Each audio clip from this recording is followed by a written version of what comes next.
Welcome back. Yes, our focus continues on our preparations for the general elections. We're joined now by Professor Dupe Olatunbosun, OON. He joins us this morning. Thank you for coming on this morning, sir.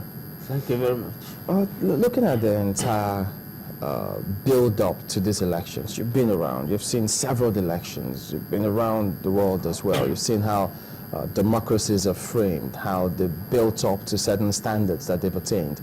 Let's focus now on our preparations for these elections. How would your assessment be? How would you rate our preparations in terms of the technological advancement that Inec said they're introducing to this, and how we're also adjusting to the ideas and suggestions that the Commission is bringing forth? Well, thank you very much, Chamberlain. Before I answer your question, I'll need to congratulate and commend Channels TV for the excellent work you have been doing. Thank you. I want you to pass that message to Mr. John Momo. You, ladies and gentlemen, in Channels TV, have taken broadcasting to a very high level, which I'm very proud of. Thank you. And to be able to be #1 TV station, not just one time, but 9 times, is highly commendable. It is not easy to get to the top. It is even more difficult to stay at the top. So I wish you, all of you, to continue to fly that flag higher and higher, unsoiled, unfoiled, and unblemished. And I wish you and John Mama luck. Thank you. Now to your question. There's no doubt that Inec is trying to bring new innovation into the election to ensure that it is free, fair, and credible. But in terms of preparation, there's no doubt in my mind that there's still a lot that Inec ought to have done before now. Because Inec had about 4 years to prepare. For instance, I would say Nigeria was fortunate that the election did not hold as it was previously scheduled. Otherwise, it would have been a serious embarrassment to the nation. You remember that even at that time, about 1 million PVCs had not been printed. Not only that, over 22 million eligible voters will have been disenfranchised by Inec. In addition to that, you will have realized from the publications and also from your television that even out of the ones that have been distributed and collected, it was highly skewed. About over 80% had been distributed and collected in the north, which represent the stronghold of Major General Buhari of the PDP.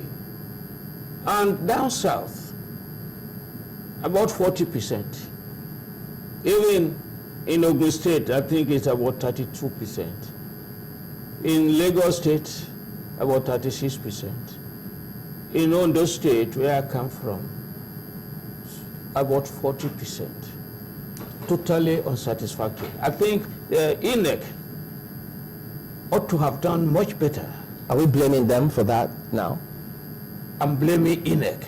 Who else do you want to blame? Why do you blame them? Because they said, look, they asked people to come forward and pick up those cards. So if they're not picking them up, how do they blame INEC? It is not just picking up the cards. People cannot pick up the cards that were not even being produced. Not only that, it is only last week or this week that Inec is just testing the card reader. No, but the chairman has said that they had tested those card readers, but not this Or if they had, accreditation. why are they doing it? There's no doubt in my mind that Inec was not ready when he told Nigerians that it was ready. There's no doubt about that.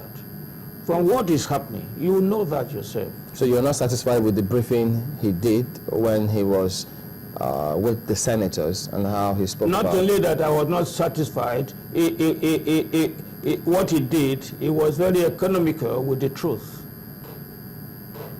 He knew very well that there's still a lot of work to be done. There was no way the elections will have been held as previously scheduled. That will have been this very serious catastrophe. But now that more weeks have been given, I think we hope, and sincerely too, that the election will be free, fair, and credible. But Inec must put his house in order. So how do you feel now about the preparations of INEC? If we say that, as at then, before February 14, they were not ready, would you, in your own estimation now, say that they are? Yes, in my estimation, I think Inec should be ready by the time the 28th of March comes on. So you do not see any reason or any need to shift these elections any further? No, I don't think there's any need for that. Otherwise, it will be creating more problems. I think it has also extended the date for the collection of cards to the 22nd of March. I think that is good enough. I think Nigerians of all faiths should be able to devote more time to the collection of cards. And it is also good that Inec has now decentralized, because before, the collection of cards was not decentralized. And even when my wife and I went to collect our PVC card, I complained. There was such a long queue all over. I said that, look, I told there was only one person attending to so many people. There should have been about 5 or 6 kiosks there, so that people will line up, and then they'll be answered. You see, they collect their PVC cards. But if you have to spend 3 or 4 days, particularly those who are employed, the employers may not want to release them. But now they are giving holidays and things like that. But Inec, in future, should decentralize the picking up of the PVCs.